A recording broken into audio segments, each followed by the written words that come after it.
Bonsoir à tout le monde pour ce quatrième dimanche d'Avent. Donc, nous sommes heureuses et heureux de nous retrouver et puis d'avoir justement ce soir allumé cette quatrième bougie. Et cette année, nous avons la chance d'avoir une semaine entière puisque Noël est dimanche prochain. Donc, on a une quatrième semaine qui est entière et c'est sans doute une grâce parce que notre cheminement dans le silence qui nous a amené la semaine dernière à le silence et l'annonce, cette annonce à Jean-Baptiste et Jésus qui dit, voilà, dites à Jean, allez annoncer à Jean et que l'annonce ne s'explique pas. Et qu'est-ce qu'il va annoncer? Cette bonne nouvelle que les boîtes marchent, que les sourds entendent. Et à travers les signes messianiques, nous nous étions dit qu'il annonçait le Messie. Cette semaine va nous conduire à travers les grandes antennes O, les antennes du Magnificat qui commencent toutes par O, et aujourd'hui O, sagesse. Cette annonce, ce silence va nous conduire à la parole, le Christ qui est la parole de Dieu, donc cette parole qui prend chair et qui va nous rejoindre. Donc, c'est un grand mystère.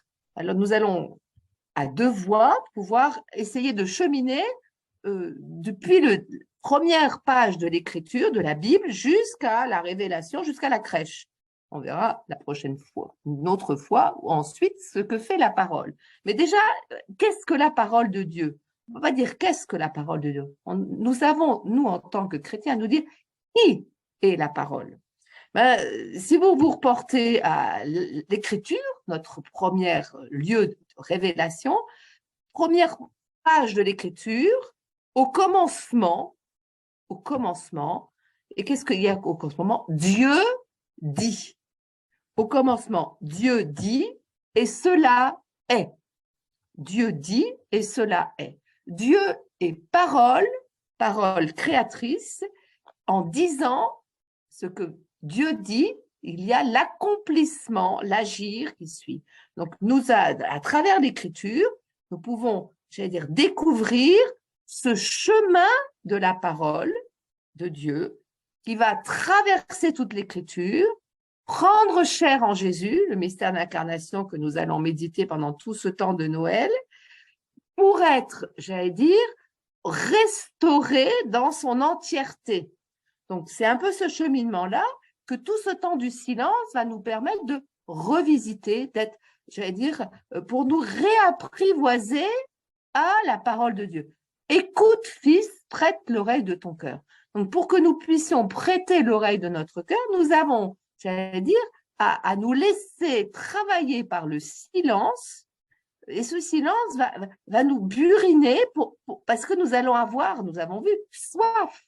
Hein, c'est pas Dieu qui garde un silence éternel. Dieu parle, mais nous ne savons pas écouter. Alors, aujourd'hui, on va essayer de voir comment articuler ce silence qui nous façonne, une oreille capable de recevoir la parole de Dieu et son contenu, parce que la parole de Dieu, c'est Dieu, mais quel est le contenu de la parole? Qui est Dieu à travers la parole qui se révèle à nous?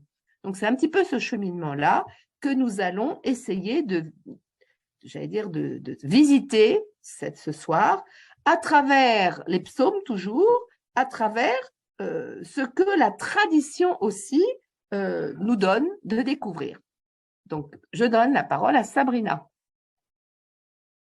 Alors, cette parole, on va effectivement aller chercher plusieurs axes ce soir sur cette parole qui nous a inspirés après le silence de Dieu, la parole. J'ai trouvé ça intéressant. Qu'est-ce qu'elle nous apporte, cette parole de Dieu? Elle nous apporte déjà, elle est lumière. Elle est lumière si elle vient nous toucher à l'intérieur, si elle vient s'incarner en nous, elle devient lumière, elle devient rayonnement et elle devient également éclairage pour les autres autour de nous. La parole, elle est aussi vie. C'est la source de vie pour les chrétiens. Et c'est dans Jean chapitre 8, verset 51, « Si quelqu'un reste fidèle à ma parole, il ne verra jamais la mort. » Cette parole, nous l'avons aussi expérimentée souvent, elle est la joie.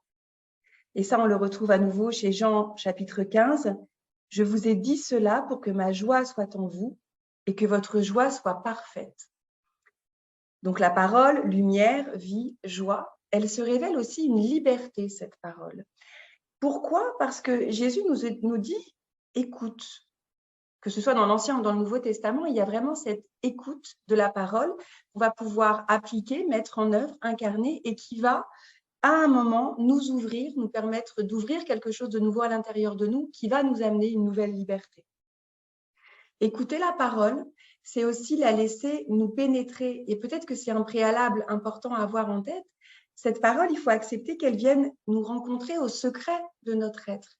Et à ce moment-là, il va y avoir la rencontre avec Jésus, donc avec la parole, mais avec lui, parole incarnée. Et on va pouvoir entrer dans une intimité de la relation à ce moment-là avec Jésus. Et on va pouvoir, s'il y a relation, il y a communication, entendre la parole et pouvoir y répondre avec la liturgie, y répondre par nos comportements et y répondre aussi avec nos mots et souvent par la prière.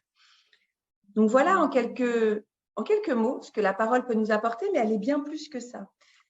Dans les textes, ce qui a été intéressant pour nous de regarder aussi, c'est que la parole, elle s'emboîte avec le silence. Et la Bible nous révèle une alternance, silence et parole. On l'a vu il y a 15 jours, le silence, il est toujours un temps, il n'est pas éternel. Comme la parole, elle nécessite aussi ce silence. Et ça, on le retrouve vraiment dans l'Ecclésiaste, chapitre 3, un verset que vous connaissez certainement tous. Il y a un temps pour se taire et un temps pour parler. Cette alternance de la parole, qui est oxy-action dans notre vie chrétienne, on le retrouve à l'origine. Tout à l'heure, on l'a vu effectivement, Dieu dit et les choses se créent et Dieu va créer pendant 6 jours, il va parler pendant 6 jours. Et le 7e jour, il va y avoir un temps de silence, un temps de repos, un temps de pause. Donc, chapitre 2 de la Genèse, le 7e jour, Dieu avait achevé l'œuvre qu'il avait faite. Il se reposa de toute l'œuvre qu'il avait faite et Dieu bénit le 7e jour. Il le sanctifia puisque ce jour-là, il se reposa de toute l'œuvre qu'il avait faite. Donc ce 7e jour, c'est un peu un souffle, une respiration qui nous est donnée à nous pour pouvoir accueillir cette création, faire silence après avoir écouté. Et ça va ouvrir en fait ce silence à une nouvelle parole qui viendra après. Et c'est là qu'on voit tout de suite cette alternance entre parole et silence. Et elle est aussi, ce silence va nous permettre d'être une réponse. Il y a vraiment dans la Bible cette alternance de Dieu qui nous parle, nous recevons et nous allons pouvoir répondre et à nouveau, Dieu nous parle. Et c'est ce silence qui inaugure une nouvelle parole. Et ce qui est intéressant de regarder, c'est que le samedi saint, au moment de la passion du Christ, là aussi, il y a un moment de silence. Là aussi, il y a eu la parole du Christ.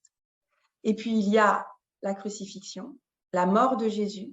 Et là, le samedi au tombeau, le samedi dans le silence. À nouveau, parole, silence, attente. Et on ne sait pas s'il y aura à nouveau une parole, puisque les apôtres, quand ils sont, eux, dans ce moment-là, pour la première fois, ne savent pas s'il y aura à nouveau une parole. À l'inverse, ils ont peut-être plutôt l'impression qu'elle ne reviendra pas. Et nous, on sait aujourd'hui que la parole revient, que le Christ revient, que le Christ à nouveau communique avec nous par l'apparition aux femmes et après avec les apôtres. Et donc là, il y a eu une suspension du dialogue, mais il revient. Et peut-être autrement, justement, peut-être que ce silence permet d'avoir une communication qui va être un petit peu différente. Dans l'Écriture, on va trouver des moments où on nous dit plutôt « parle ». Et ça va être dans la 2e lettre à Timothée. Paul le dit très bien, il lui dit « proclame la parole, insiste à temps et à contre-temps, réfute, menace, exhorte avec une patience inlassable et le souci d'instruire. » Et d'un autre côté, on a l'Ecclésiaste, au chapitre 20, qui nous dit « l'homme sage se tait jusqu'au moment opportun ». Et là, on pourrait avoir l'impression d'une contradiction. Et en fait, pas du tout. Là, on rentre dans un rythme. Et vraiment, cette notion de rythme, elle est intéressante à avoir à chaque fois que l'on va entendre la parole et la recevoir. Il y a 2 moments, et ces 2 moments sont indispensables. La parole se nourrit du silence qui la précède. Et une fois la parole prononcée, le silence qui va suivre va à nouveau permettre l'émergence d'une parole qui va être vraie et qui va être cohérente parce qu'elle va avoir été incarné. Tous les grands orateurs le savent très bien. Le meilleur moyen d'attirer et d'avoir l'attention d'un public, c'est de faire ce moment de silence. C'est avant de reprendre la parole, laisser un souffle, la ponctuation que l'on va avoir, une virgule, un point, un stop qui permet d'intégrer et d'être prêt à ce qui arrive ensuite. Et j'ai fait cette expérience du silence avant le son. La semaine dernière, je suis allée à l'église suédoise pour la fête de Sainte-Lucie. Il y avait un concert à la bougie.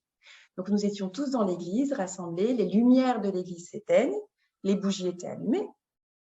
Et là, on s'attend tous à ce que le concert commence immédiatement, ce qui se passe d'habitude. Et là, silence. Et les gens dans l'église restent en silence. Ils ont parlé avant, il y a le silence. Et quelques minutes de silence qui semblaient longues, mais qui nous permettent de nous apaiser, de nous poser. Et tout d'un coup, les choristes qui arrivent, Sainte-Lucie, les bougies et la chorale qui commence à chanter. Et ce silence nous a vraiment permis d'être présents au son qui allait pouvoir arriver. Toutes les personnes qui font de la musique le savent aussi, ce sont les moments de silence qui permettent de créer la musique pour éviter ce brouhaha, ce son permanent. C'est vraiment ce petit ajout-là, ce souffle à l'intérieur de la parole ou du son qui va permettre qu'il y ait une cohérence et qu'il y ait du beau.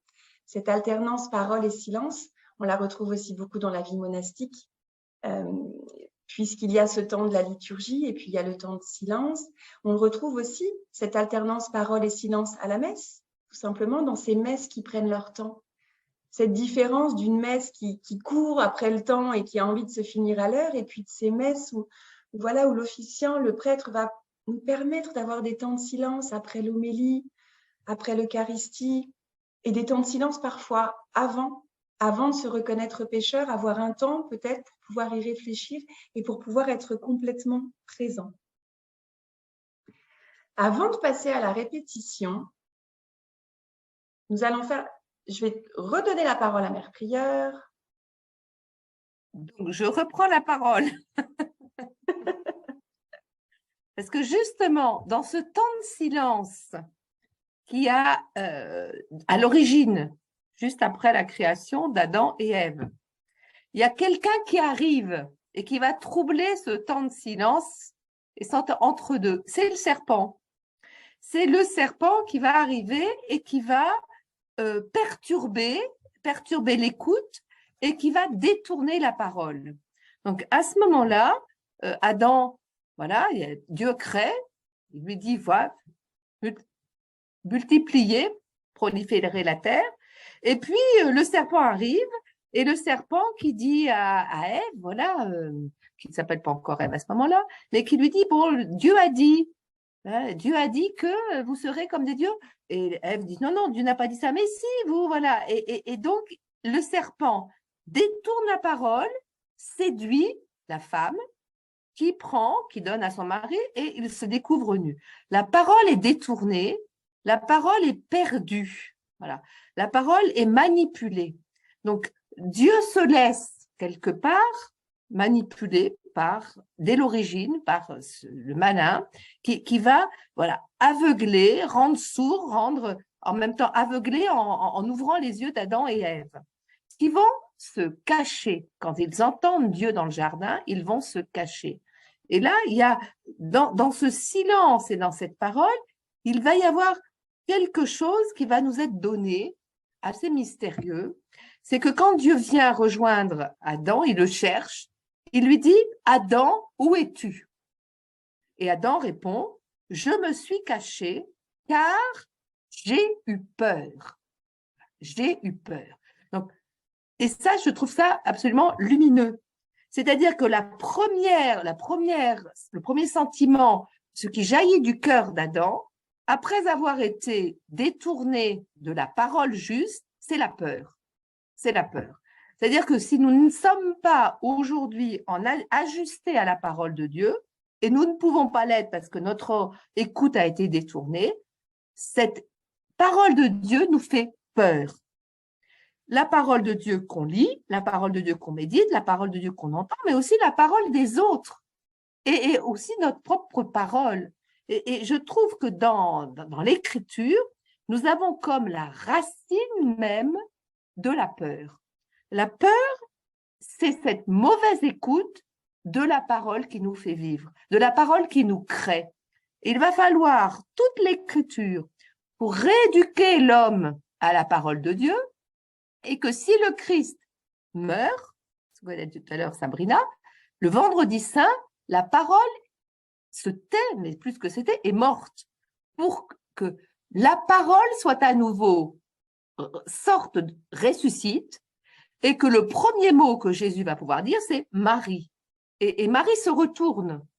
Marie se retourne. Donc, il y a comme une écoute qui va être retransformée, ressuscitée quelque part, et que nous sommes capables d'une écoute ajustée à la parole de Dieu. Et que cette écoute ajustée, Marie-Madeleine n'a plus peur. Donc, si nous sommes en ajustement à la parole de Dieu, nos peurs vont être transformées. Et je pense que sans le silence, c'est pas possible, sans la parole, c'est pas possible, parce que nous sommes façonnés par la parole de Dieu, et que cette parole saine, reçue dans sa vérité, dans sa pureté, va quelque part convertir nos propres peurs. Et je pense que aujourd'hui, dans ce monde où on a tant peur, c'est une vraie lumière pour notre chemin vers Noël. Alors voilà, c'est cette petite lumière-là qui m'est venue cette semaine à travers la prière, où en entendant, voilà, Adam, où es-tu? J'ai eu peur. Et je me dis, voilà l'origine de nos peurs. Donc, je vous laisse avec cette véritable lumière de Bethléem. Je redonne la parole à Sabrina. Et en fait, l'écriture, elle ne nous laisse pas tomber à nouveau. Pour aller à l'encontre de ces peurs qu'on peut avoir avec la parole, il y a deux choses qui nous ont semblé importantes de partager ici. C'est la notion de répétition de la parole et la notion de transmission. Je vous ai dit tout à l'heure que la parole, elle était joie, elle était lumière, elle était vie, elle était rencontre intime avec le Christ, elle était liberté. Mais cette parole, elle est aussi une nourriture, elle est notre nourriture spirituelle. Nous, en tant que brebis avec le berger, notre job, j'ai envie de dire, notre rôle, c'est de la manger, c'est de la mâchouiller, de la ruminer, cette parole. On parle souvent de cette rumination des psaumes, mais pas que. Et qu'est-ce que ça veut dire ruminer, finalement? Je me suis intéressée au fonctionnement très technique de la rumination chez les bovins et j'ai trouvé vraiment intéressant d'aller un petit peu s'attarder sur cette métaphore de la rumination. Parce que finalement, la vache, elle va brouter son herbe, elle va l'ingérer une première fois pratiquement sans la mâcher. Elle a plusieurs estomacs qui vont faire qu'à un moment, l'herbe va revenir au niveau de sa bouche et qu'elle va pouvoir la mâchouiller pendant très longtemps. Tout ça pourquoi? Pour pouvoir en récupérer tous les sucres, toute la saveur, mais aussi tous les nutriments. Et qu'est-ce que ça permet, cette rumination? Ça permet de créer le lait, de fabriquer le lait qui va nourrir sa descendance. Comment est-ce que nous pouvons nous positionner en fait en ruminant? Comment est-ce qu'on peut accepter, nous, de devenir ces ruminants? Et en fait, être ces ruminants, c'est prendre le goût à la parole du Christ. C'est prendre vraiment ce plaisir à entendre la parole, la recevoir, l'ingurgiter et la laisser revenir à nous et laisser le temps de la laisser prendre toute sa saveur. À force de la mâcher, à force de la travailler, de nous laisser travailler par la parole, elle va pouvoir aussi nous permettre de créer quelque chose de nouveau. Sauf que ça vous est peut-être déjà arrivé, il y a des paroles dans la parole qu'on n'a pas envie d'ingérer et qu'on digère même très, très mal. Et j'ai trouvé ça intéressant d'aller me questionner dans ma propre vie sur ces paroles, finalement, de la Bible qui sont venues un peu me choquer et où je me disais « Ah non, ça, je n'en veux pas. Ça, je n'ai pas envie de cette parole-là, je n'ai pas envie d'aller la mâchouiller. » Quelles sont ces paroles, finalement? Quelles sont ces choses dans l'Écriture que nous n'arrivons pas à absorber, que nous refusons? Alors peut-être parce que ça nous choque, peut-être parce que nous ne les comprenons pas. Moi, ça m'est arrivé avec certaines phrases que l'on récite à l'église pendant la messe, par exemple. Dis seulement une parole et je serai guéri. Moi, c'est une phrase qu'il a fallu que je mâchouille et que je mâchouille encore très régulièrement. Elle reste là parce qu'il y a quelque chose que je ne saisis pas. Et je pourrais me dire, c'est pas grave, je ne la saisis pas. Non. Maintenant qu'elle est rentrée en moi, je vais prendre le temps de me laisser pénétrer par cette parole pour qu'elle puisse donner du fruit.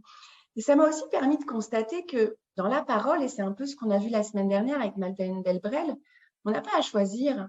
On n'a pas à choisir le brin d'herbe qui nous plaît le plus ou celui qu'on va le plus facilement digérer pour manger toujours la même chose. Non, non, la parole, on la prend, on l'ingurgite comme la vache, peut-être sans la mâcher la première fois, et laisser quelque chose en nous, que j'ai envie d'appeler l'Esprit Saint, qui va la faire remonter, cette parole, qui va la faire rejaillir et qui va pouvoir à nouveau nous pénétrer pour pouvoir la savourer complètement. Et je trouve important d'être conscient de ces paroles qui parfois peuvent nous gêner, nous bloquer, nous agacer. Dans ma propre lecture des psaumes, j'ai été confrontée à des versets d'une violence incroyable que je refusais en me disant non, ça c'est une autre époque, c'est un autre temps, ça ne s'applique pas à moi. Eh bien, en me laissant pénétrer par cette parole, j'ai pu aller découvrir quelque chose que je n'imaginais pas, qui était cette propre violence qui existe en moi. Et donc, c'est l'accepter, l'accueillir, la recevoir, et c'est un thème que nous avons souvent abordé pendant ce parcours. Ézéchiel, au chapitre 3, nous le rappelle, on parlait du cœur tout à l'heure, le cœur vient accueillir la parole, il la mange et il la digère. Le psaume 1 nous dit aussi, donc tout au début, c'est déjà annoncé, cette parole, elle est murmurée jour et nuit. Il y a vraiment quelque chose qui vient là, dans la rumination, être fécond. Attention, la rumination dans le sens commun, c'est souvent, on dit de quelqu'un qui le rumine, c'est qu'il va être en train de ressasser, qu'il va être en train d'être dans la crainte de ce que disait Mère Prieure tout à l'heure, dans cette peur de la parole. Alors là, il va la ruminer et il va être soit dans un passé qui va lui faire du mal, dans des regrets, soit dans un futur fantasmé et angoissant.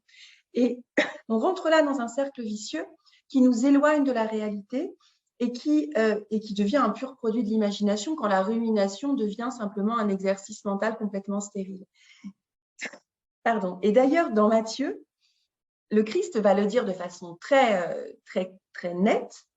Lorsque vous priez, ne rabâchez pas comme les païens. Ils s'imaginent qu'à force de paroles, ils seront exaucés. Et ça me permet, ce mot de rabâcher, de faire la transition avec, nous avons abordé là la rumination, maintenant nous allons pouvoir passer à la répétition. Qu'est-ce que c'est que la répétition dans la Bible, dans la parole? Ce n'est pas rabâcher, ça c'est très clair. La répétition, elle est présente, vous en êtes déjà rendu compte dans la liturgie. On retrouve parfois des évangiles à des moments très proches, la répétition des psaumes dans la liturgie des heures.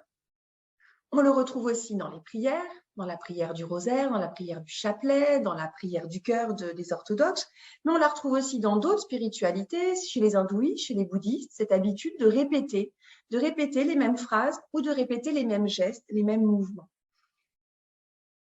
Qu'est-ce qu'elle nous apporte, cette répétition? En fait, cette répétition, elle est un acte fécond, elle est un acte qui crée à partir du moment où elle est consciente et qu'elle résulte d'un choix. Si la répétition devient automatique, elle devient comme pasteurisée, pour continuer sur cette métaphore de la vache et du lait. D'ailleurs, dans les psaumes, vous avez souvent des répétitions. Quand on les lit à la suite, on s'en rend bien compte. Souvent, les mêmes louanges, mais souvent aussi ces mêmes récriminations, ces mêmes colères. Et pourtant, le psaume ne nous amène jamais à un retour sur soi et à une culpabilité.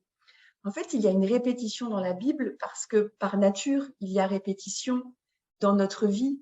Les saisons se répètent, les événements de nos vies se répètent, nos relations vont se répéter. Et il y a donc une répétition des hommes et une répétition de Dieu. Sauf que chez Dieu, il n'y a pas de bégaiement. Dieu ne répète pas toujours la même chose. Je me suis posé la question, je me suis dit, mais est-ce qu'il nous prend pour des idiots en se disant, bon, alors vraiment, ils ne comprennent pas, donc je vais leur répéter encore et encore par les prophètes, puis par son Fils. Et Jésus répète assez souvent ces mêmes principes, cette même parole de vie. Et en fait, non, la parole de Dieu, elle n'est absolument pas bégaiement, elle n'est pas nous prendre pour des enfants, elle est renouvellement. Cette parole qui se répète nous permet à chaque fois de nous renouveler. Et je sens qu'il va falloir que j'accélère. Je vais accélérer. Il y a cette phrase dans la Genèse qui est très belle, parce que Dieu se répète, parce que Dieu est stable et il est sûr de ce qu'il nous dit. Et chapitre 41 de la Genèse, si le songe de Pharaon s'est renouvelé 2 fois, c'est que la chose est bien décidée de la part de Dieu et que Dieu a hâte de l'accomplir. Donc, on se rend bien compte qu'avec la répétition, on va pouvoir créer du nouveau. Elle nous permet de rester sur le chemin du Christ, de creuser un sillon et de pas toujours chercher quelque chose de nouveau, ce nouveau qui va en fait nous faire des étoiles et qui va nous perdre et nous faire tourner en rond. Répéter une parole, répéter un geste, c'est remettre notre tissu sur le métier à tisser. Et avec la répétition, nous allons pouvoir à chaque fois l'améliorer, amener un nouveau fil à notre tissu et donc à chaque fois améliorer et nous laisser façonner par la parole parce qu'elle va être répétée consciemment. Elle va nous éviter les rigidités. Si le renouvellement il est possible avec la répétition, c'est parce que cette parole elle est incarnée. Si la répétition n'est pas choisie, alors elle devient endormissement, elle devient rigidité. Si on répète toujours la même chose sans vraiment l'avoir réfléchi et sans le vouloir, on va souvent s'enfermer à nouveau dans une peur et on va oublier de se laisser façonner par Dieu. Un autre élément important avec la parole, c'est qu'elle est immuable, mais que l'interprétation, elle, est vivante. Et on le voit quand on va chercher les textes des Pères du désert ou les interprétations des évangiles ou des textes aujourd'hui, il va y avoir une différence. Pourquoi? Parce que la parole nous parle à chacun, elle nous parle individuellement, elle nous parle dans un espace-temps, elle me parle ici et maintenant. Elle m'a peut-être parlé il y a 10 ans sur un même évangile, un même psaume, un même texte. Aujourd'hui, elle vient me rencontrer différemment et c'est aussi toute la différence avec nos paroles profanes par rapport à cette parole sacrée et savoir se rappeler que les interprétations sont différentes en fonction de chacun à l'intérieur d'un dogme quand même. On ne fait pas dire n'importe quoi à la parole, nous permet aussi de ne pas tomber dans le fanatisme puisque le fanatique n'accepte et ne tolère qu'une interprétation de la parole. Ça nous permet aussi d'être dans l'humilité, de savoir qu'on va être demain renouvelé et que ce qu'on a l'impression d'avoir acquis aujourd'hui sera certainement remis en question demain. Ça nous permet de nous laisser déplacer. Pour terminer, la parole, elle est aussi une transmission et c'est comme ça qu'elle est vivante.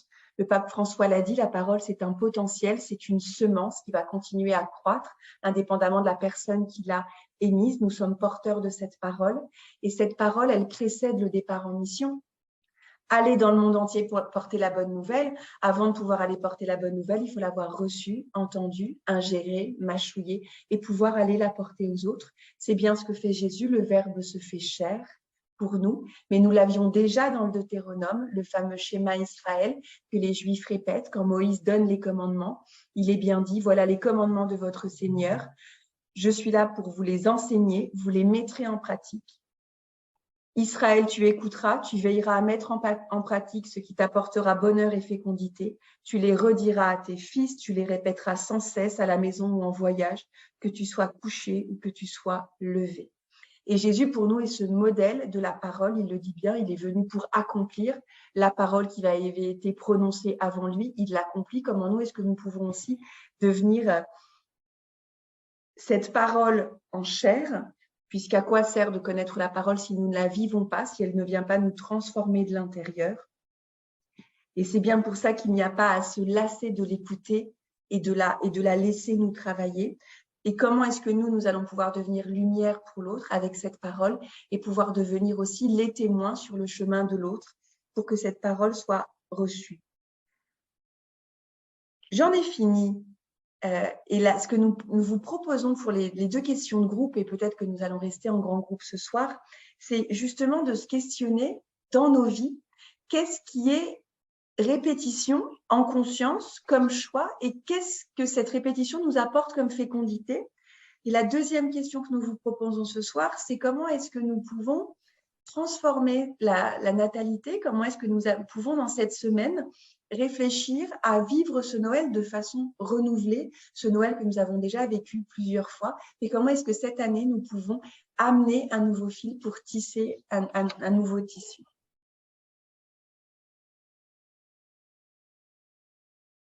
Donc voilà, cette parole qui prend chair en nous, elle nous laisse vraiment libres de l'accueillir, libres de lui laisser l'espace. Et le Seigneur, j'allais dire, a besoin de nous aujourd'hui pour semer sa parole. Sa parole descend sur terre, il la sème et elle ne remonte pas sans avoir porté du fruit. Donc, si notre vie peut devenir féconde, c'est par la parole et l'esprit, et nous pouvons avoir cette certitude de foi, cette certitude, cette espérance profonde que Dieu répond sans se lasser à notre prière, à notre attente, à notre désir, à notre propre chemin aussi de conversion.